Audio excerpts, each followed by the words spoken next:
নমস্কার, welcome back to Babusona digital YouTube channel.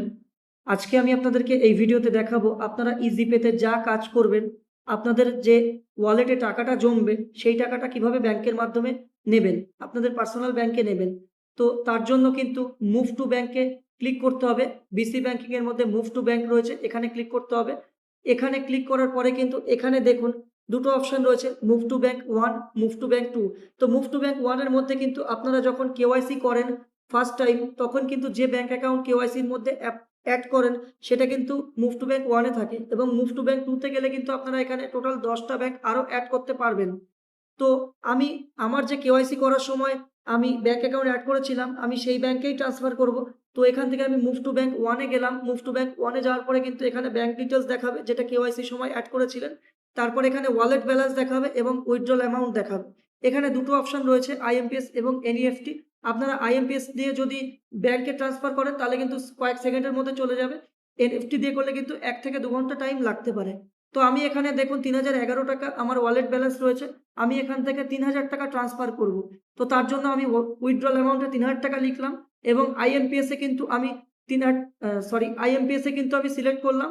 আমি IMPS করব, অর্থাৎ কয়েক সেকেন্ডের মধ্যে অ্যাকাউন্টে চলে যাবে। তারপর এখান থেকে সাবমিট রিকোয়েস্টে ক্লিক করতে হবে। সাবমিট রিকোয়েস্টে ক্লিক করার পরে কিন্তু এখানে উইথড্রল অ্যামাউন্ট দেখাচ্ছে এবং পেমেন্ট মোড দেখাচ্ছে আইএমপিএস। তারপর এখান থেকে কিন্তু স্লাইড টু কনফার্মে ক্লিক করতে হবে। স্লাইড টু কনফার্ম করলে কিন্তু আপনাদের ব্যাংক অ্যাকাউন্টে চলে যাবে। তো আমি স্লাইড টু কনফার্ম করি। কনফার্ম করার পরে দেখুন আমাদের কিন্তু 3000 টাকা ব্যাংক অ্যাকাউন্টে চলে গেছে। তো এরপরে কিন্তু আপনি এখানে ভিউ ডিটেলসে যেয়েও দেখতে পারেন, ট্রানজাকশন দেখতে পারেন। 3000 টাকা কিন্তু চলে গেছে। এবং আমি যদি ওয়ালেট ব্যালেন্স দেখাই, তো আপনাদের কিন্তু দেখতে পারবেন ওয়ালেট ব্যালেন্সে কিন্তু 6 টাকা 68 পয়সা পড়ে রয়েছে, অর্থাৎ মুভ টু ব্যাংকে যে চার্জ সেটা কিন্তু নিয়ে নিয়েছে। তো এখান থেকে আমি জাস্ট ওয়ালেট ব্যালেন্সে একবার ক্লিক করব, করে ট্রানজাকশন হিস্ট্রিতে গেলে কিন্তু সমস্ত হিস্ট্রি দেখা যাবে। তো এখানে দেখুন 3000 টাকা আমি ট্রান্সফার করেছি ব্যাংক অ্যাকাউন্টে, তার জন্য কিন্তু আমার 5 টাকা কেটে নিয়েছে। তো আমি আপনাদেরকে একটু চার্জ দেখিয়ে দিই। মুভ টু ব্যাংকের মধ্যে গেলাম। মুভ টু ব্যাংকের মধ্যে দেখুন 1 থেকে 25,000 টাকা পর্যন্ত 5 টাকা, 25,001 থেকে 99,999 পর্যন্ত 10 টাকা কাটবে, এবং 1 লাখ থেকে 5 লাখ পর্যন্ত ট্রান্সফার করলে 15 টাকা কাটবে। তো আমি 3000 টাকা ট্রান্সফার করেছিলাম, তো প্রথম স্ল্যাবের মধ্যে পড়েছে, যার জন্য 5 টাকা চার্জ কেটেছে। তো এইভাবে কিন্তু আপনার অ্যাকাউন্টে আপনি আপনার ওয়ালেট ব্যালেন্স থেকে ট্রান্সফার করে নিতে পারবেন।